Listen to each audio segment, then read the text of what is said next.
বৃষ্টির পানিতে যে জলাবদ্ধতা হচ্ছে সেই জলাবদ্ধতায় তোমাদের কি কি সমস্যা হচ্ছে?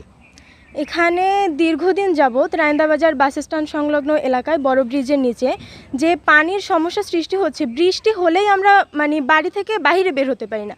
আমি এবারের 2025 সালের এসএসসি ক্যান্ডিডেট, পড়াশোনার বিষয়টা তো বোঝাই। এখান থেকে আমরা স্কুলে যাওয়ার পথে যদি আমরা যেই ড্রেস পরে যাই, ওই ড্রেস পরে যদি আমরা স্কুল পর্যন্ত না যেতে পারি, আবার যদি বাসায় আসতে হয় চেঞ্জ করার জন্য, তাহলে আমাদের স্কুলের টাইমে লেট হয়ে যায়। তারপরে আমাদের প্রাইভেটে যেতে হয়, ওই প্রাইভেটের সময় যদি আমরা ঠিক টাইমে না যেতে পারি, প্রচুর পানি।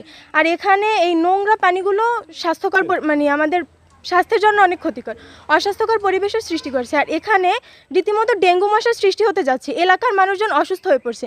আমাদের এখানে প্রায় 100+ পরিবার আছে, তারা যদি এরকম রায়ন্দাবাজারের প্রাণকেন্দ্র এই জায়গাটা, এইখানে যদি মানুষ এরকম পানিবন্দী থাকে, তাহলে কিভাবে কি উন্নয়ন হয়েছে আমাদের দেশে? স্বাস্থ্যগতভাবে কি কি ক্ষতির সম্মুখীন হচ্ছেন আপনারা? এখানে এই নোংরা পানির কারণে আমরা এখান থেকে হাঁটাচলা করছি, মানুষের অ্যালার্জির সমস্যা দেখা যায়, যেহেতু চারপাশের ময়লা ধুয়ে এই পানিটা আসছে।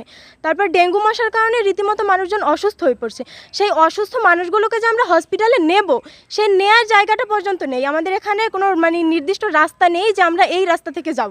তারপর আমাদের বেড়িবাঁধের এখানে নিচে এমন কোনো প্লেস নেই যে গাড়িতে করে মানুষ হসপিটালে নিয়ে যেতে পারে। যদি মানুষজন যেতেই সমস্যা হয়, জনগণের এত সমস্যা, তাহলে আমাদের দেশের মানুষ তো কাজ করছে জনগণের উন্নয়নের জন্য। কি উন্নয়ন হয়েছে প্রাণকেন্দ্রে যদি এই অবস্থা থাকে?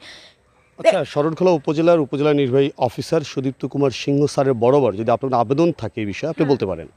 এক্ষেত্রে উপজেলা নির্বাহী অফিসার সুদীপ্ত কুমার স্যারের কাছে আমার একমাত্র আবেদন, এখানে একটা ড্রেনের ব্যবস্থা করতে হবে যাতে পানিগুলো নিষ্কাশন হয়, এবং বেড়িবাঁধের ওখান থেকে একটা রাস্তার ব্যবস্থা করতে হবে। মানুষের চলাচলে প্রচুর সমস্যা হয়ে যাচ্ছে, একটা ড্রেন এবং রাস্তার দাবি জানাচ্ছি তার কাছে।